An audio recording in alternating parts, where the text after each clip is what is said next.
So benissimo che soprattutto in Italia l'argomento di cui vado a parlare oggi è super divisivo, quindi aspetto tantissimi dei vostri commenti qui sotto. Se sei uno di quelli che sceglie le ruote in carbonio solo in base al peso, non guardare questo video.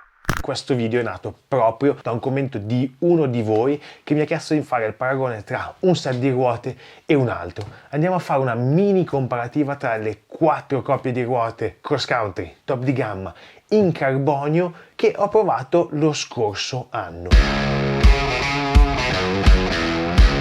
Ciao a tutti ragazzi, bentrovati un'altra volta qui su Pianeta Mountain Bike. 4 ruote, pesi simili, prezzi simili, tutti in carbonio, ma caratteristiche completamente diverse sui sentieri. Le ruote cambiano completamente la bici. È diventata un'altra bici, si guida decisamente meglio che quelle sue di serie.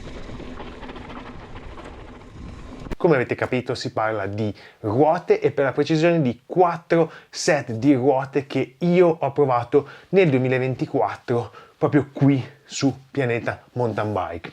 Nightwave Flex 35 Fulcrum Red Zone Carbon Plus FSA KFX i28 e Duke Lecky Jack HD SLS 4, più o meno tutte che oscillano tra i 1400 grammi e i 1500 grammi, che più o meno oscillano tra i 1800 euro e i 2200 euro. Ho pensato di fare questo video, di darvi un'idea di come scegliere la giusta ruota per il vostro stile di guida. Oh, poi so che non è una cosa che piace a tutti, ma il fatto che facciano un sacco di rumore è una bomba.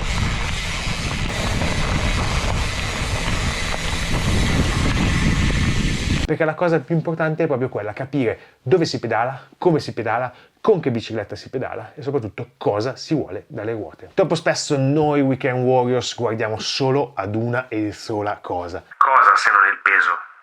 Che però, ragazzi, non è la cosa più importante quando si va a guardare una ruota. È importante, ma non è la più importante. Io personalmente la metto al quarto posto della mia classifica personale di cosa vado a guardare in un set di ruote. Precisione di guida, assorbimento verticale, quindi comfort, e affidabilità. La cosa che vi consiglio a questo punto è di mettere in pausa e andare a guardare su pianetamountainbike.it proprio i 4 test, a leggerli per vedere le differenze. Già che ci siete, mettete anche un bel like e un follow me a questo canale perché è veramente importantissimo per noi. Andiamo a fare un piccolo riepilogo delle 4 ruote. Nightwave Flex 35, quelle che io chiamo stabilità e controllo. Sono progettate per i ciclisti che affrontano i terreni tecnici e cercano il massimo controllo. La loro caratteristica principale è che hanno il canale interno da 35 mm, quindi super largo, e offrono veramente tantissima stabilità, soprattutto perché permettono di andare a girare con delle pressioni bassissime. Io le ho usate veramente al limite del bar singolo, sono sceso sotto delle pressioni molto basse, che però è anche un po' il loro, diciamo, punto debole, perché andare a trovare la giusta pressione è più difficile, proprio perché avendo tanto volume d'aria all'interno delle coperture, che per me devono essere assolutamente solo ed esclusivamente 2.4, posso anche vederci delle 2.35, ma comunque sono dei cerchi che chiedono un copertone largo. Proprio per questo grosso volume d'aria interno ci si mette un po' di più a trovare la giusta pressione, perché la forbice tra gomma troppo gonfia e gomma troppo sgonfia è veramente piccola. Però il fatto che si riesca a scendere tanto permette anche di utilizzare magari delle gomme meno tassellate, girare con delle semi slick e avere più o meno la stessa trazione di una gomma più tassellata, e quindi permettono di andare ad affrontare meglio le lunghe distanze con più scorrevolezza. Sono delle ruote che secondo me sono ideali per le marathon più toste, per le gare più tecniche. Sono le ruote che io sceglierei se dovessi andare a rifare di nuovo il tracciato della Coppa del Mondo di Finale Ligure, quindi 100 km, 4000 metri di dislivello e un terreno bello tosto. Le Fulcrum Red Zone Carbon Plus invece sono le regine delle marathon. Sono le ruote che sono state sviluppate dal team Buff Megamo e da Speed Company Racing, quindi ruote pensate per le competizioni sulle lunghe distanze. E proprio da quel background nascono le Red Zone Carbon Plus. Sono ideali per stare tante ore in sella. Sono super veloci, scorrono tantissimo, danno un po' più di, diciamo, morbidezza, un po' più di comfort, riescono a farti riposare un po' più le braccia dopo magari 4-5 ore, hanno cuscinetti ceramici che sono super scorrevoli, però attenzione, non sono cuscinetti sigillati, sono coni e calotte che ne aumentano la performance, però li portano a richiedere maggiore manutenzione, quindi sono proprio dei mezzi da gara, mezzi da competizione che, come tutte le cose tirate per la competizione, richiedono un po' più di manutenzione rispetto ad altre cose. Però ragazzi, dopo 4 ore, dopo 5 ore che si è in sella, quando queste ruote continuano a scorrere facilmente in salita, vanno su che è un piacere. Ho deciso di montarle anch'io sulla mia Santa Cruz. Tra le 4 le ruote che hanno fatto un po' incendiare gli animi sono state le FSA KFX I28. Perché? Perché tutti dicevano che erano ruote pesanti, 1550 grammi la coppia, e in effetti sono un peso un po' più alto rispetto alle altre, che sono tutte attorno ai 1390-1400 grammi, quindi un 100-150 grammi in più per la coppia. Ma attenzione, perché sì, è vero, sono leggermente più pesanti, però sono anche quelle più versatili di tutte. Hanno una struttura molto particolare che riesce a renderle rigide, ma allo stesso tempo capaci di assorbire. Sono le ruote più facili del gruppo, quelle un po' più facili da guidare, quelle che permettono anche di sbagliare un po' di più e che semplificano la vita. Sono le ruote più versatili di tutte, super affidabili, pensate veramente per resistere tantissimo nel tempo, e quindi un po' più pesanti, ma hanno delle caratteristiche che le rendono veramente interessanti per chi cerca una ruota globale e non specifica solo per una cosa. Poi ci sono invece proprio le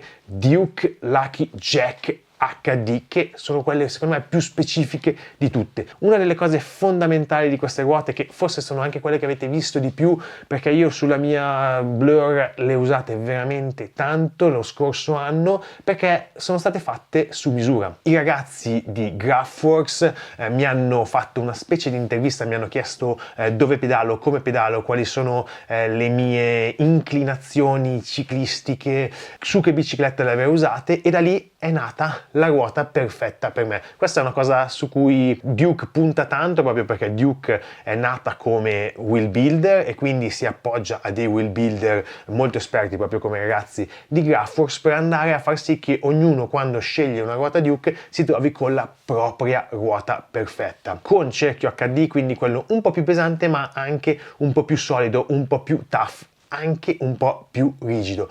Quindi sono ruote che sono veramente molto performanti, escono velocissime dalle curve, hanno una rigidità veramente incredibile e sono super veloci per quello che è il mondo del cross country. Sono ruote che secondo me per le competizioni sotto le 3 ore sono ideali, veramente un fulmine a ciel sereno, velocissime. Il contro è che naturalmente, avendo un cerchio un po' più rigido, risultano anche un po' più difficili da guidare, bisogna avere un po' più di tecnica perché perdonano meno, e sopra le 3 ore sono un po' più scomode rispetto alle altre, però dal punto di vista delle prestazioni sono veramente una bomba. Io vi ho presentato 4 set di ruote, quelle che ho provato io, ma in circolazione sul mercato ce ne sono tantissimi di tutti i tipi, quindi la cosa più importante da fare è sempre conoscere bene di cosa stiamo parlando. Quindi se volete sapere tutto su come è fatta una ruota, come ogni singola parte influisce sul carattere di una ruota, abbiamo fatto un video, tra l'altro in collaborazione proprio con i ragazzi di Graphworks, andate a vederlo. Perché la cosa poi importantissima è capire anche su che bicicletta andiamo a utilizzare una ruota, perché se usiamo una bicicletta da 120 mm, quindi con un po' più di escursione, un po' più morbida, con un sistema anche di sospensione che va ad assorbire un po' di più, allora lì possiamo utilizzare un set di ruote più rigido, più cattivo, per andare a massimizzare quello che è la prestazione. Se invece per esempio siamo su una hardtail, magari andare a scegliere una ruota un po' più permissiva, un po' più morbida tra virgolette, che ci stanca un po' di meno fisicamente, e quindi andare a compensare un po' la rigidità dell'hardtail con una ruota che assorbe un po' di più quelle che sono le vibrazioni. Anche queste sono cose importanti. Poi naturalmente andare a capire dove si pedala, perché se io pedalo su prevalentemente sentieri molto filanti, molto flow, poco rocciosi, poco tecnici, allora anche lì una ruota con una bella rigidità non ho problemi a guidarla, riesco a guidarla bene, mi fa fare tanta velocità. Ma se invece guido sul tanto tecnico, mi serve allora una ruota un po' più capace di assorbire, che mi fa perdonare un po' di più gli errori se li faccio, e anche queste cose diventano importanti.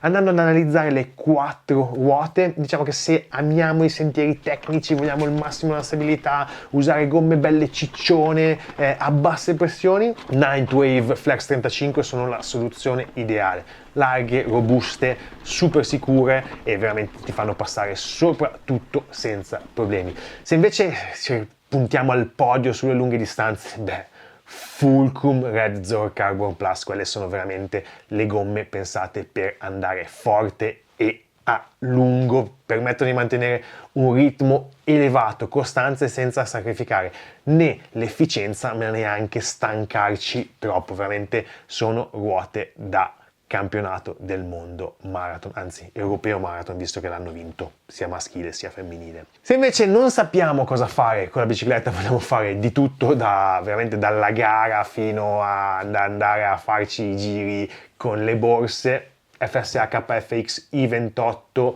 pronta a tutto, capace di affrontare qualsiasi cosa, scelta totale veramente. E infine per i weekend warriors, quelli veri, quelli che spingono al massimo, veramente con la scritta agonismo sul petto e il cuore aperto ad ogni partenza, ad ogni domenica, col numero davanti. Cioè, da buon amatore del Duke Lucky Jack HD, il massimo per la velocità, proprio perché cerchio rigido, cattivo, di quelli che fa andare alla grande, e se si ha tecnica di guida anche in discesa sono una spada. Avete capito che per ogni tipologia di rider c'è la ruota adatta. Non guardate solo il peso, guardate a un sacco di altre cose, ma soprattutto commentate qua sotto, ditemi che ruote usate, quali sono le vostre ruote preferite. Voglio sapere tutto, perché so che là fuori c'è gente che usa di tutto, a volte bene, a volte male. E poi per il resto, come al solito, un bel like al video, iscrivetevi al canale col bottone rosso qui sotto e soprattutto gas aperto. Ciao ragazzi, alla prossima!